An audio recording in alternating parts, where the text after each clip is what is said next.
হযরতে ওমর বিনুল খাত্তাবের শাসন আমলে তিনি সিরিয়া জয় করছিলেন, ইরাক জয় করেছিলেন, ইরান জয় করেছিলেন, তুরস্ক জয় করেছিলেন, এরপরে মিশর জয় করেছিলেন, আফ্রিকার আল বুলদানুল মুতাজাওয়েরা, অন্যান্য তিউনিসিয়া সহ মগরেব পর্যন্ত জয় করছিলেন। এই সমস্ত জায়গায় প্রশাসক দরকার পড়ল।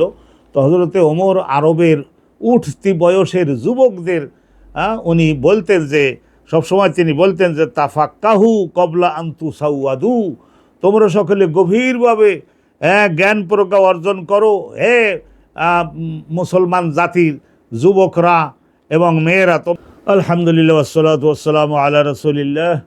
আল্লাহ পাক রব্বুল আলামিন তার ইসলামকে বোঝার জন্য ও বাস্তবায়নের জন্য আমরা যারা ঈমানদার হয়েছি আমাদের সকলকে আল্লাহ রব্বুল আলামিন নির্দেশ দিয়েছেন যাতে করে আমরা এলেম এবং হেকমত, জ্ঞান এবং প্রজ্ঞা, জ্ঞান এবং বিজ্ঞান শেখবার ক্ষেত্রে আমরা যাতে প্রতিযোগিতায় লিপ্ত হই এবং আরও সর্বোচ্চ পরিমাণের জ্ঞান এবং প্রজ্ঞা অর্জনের জন্য পাল্লা আমরা দিই এবং ঈর্ষা পোষণ করি।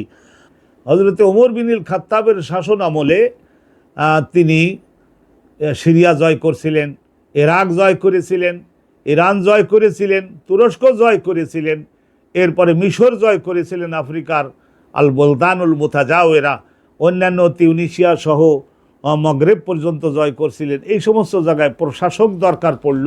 তো হযরতে ওমর আরবের উঠতি বয়সের যুবকদের উনি বলতেন যে, সবসময় তিনি বলতেন যে তাফাক্কাহু কবলা আনতু সাউয়াদু, তোমরা সকলে গভীরভাবে জ্ঞান প্রজ্ঞা অর্জন করো, হে মুসলমান জাতির যুবকরা এবং মেয়েরা, তোমরা সকলে গভীরভাবে জ্ঞান প্রজ্ঞা অর্জন করো কবলা আনতু সাউয়াদু।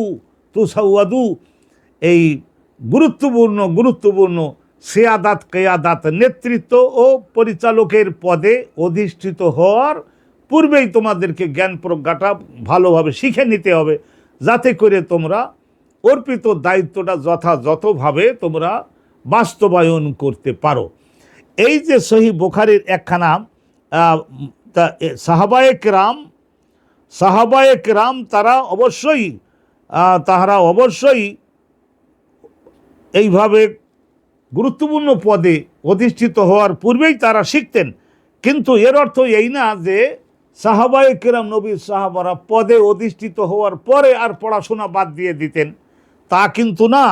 এখানে হযরতে ইমাম বুখারী রহমাতুল্লাহি আলাইহি তিনি বলছেন যে ওয়া বাদা আন তুসাওয়াদু, এই সিয়াদাত কিয়াদাত তার মানে নেতৃত্ব এবং পরিচালকের পদে অধিষ্ঠিত হওয়ার পরেও আল্লাহর নবীর এই যে 1,24,25,000 মতো সাহাবা, তারা সকলেই গুরুত্বপূর্ণ পদে অধিষ্ঠিত হওয়ার পরেও তারা সকলে জ্ঞান সাধনা করা, অতিরিক্ত জ্ঞান শিখবার জন্য বিভিন্ন সাবজেক্টের উপরে চেষ্টা তারা করতেন।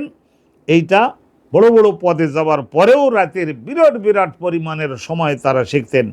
আর তিনি বর্ণনা করছেন যে রাসূলুল্লাহর সাহাবাগণ তারা সকলে জ্ঞান অর্জন করেছিলেন, সাধনা করেছিলেন বাদা কেবারে সেন্নিহিম, এটা বৃদ্ধ হয়ে যাওয়ার পরেও, এমনকি মৃত্যুর আগ পর্যন্ত তাদের প্রত্যেকের বালিশের পাশে বইপত্র পাওয়া যেত এবং রাতের অনেকটা পরিমাণের সময় তারা জ্ঞান সাধনা করতেন।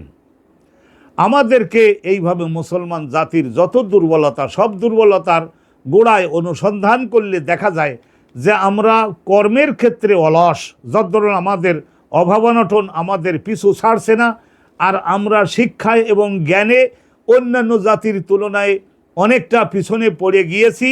আমরা দুর্বল কারণ আমরা একটা চাকরি পাওয়ার পরে আর নতুন করে আরও শিখবার জন্য বেশিরভাগ আমরা আর চেষ্টা আমরা করি না।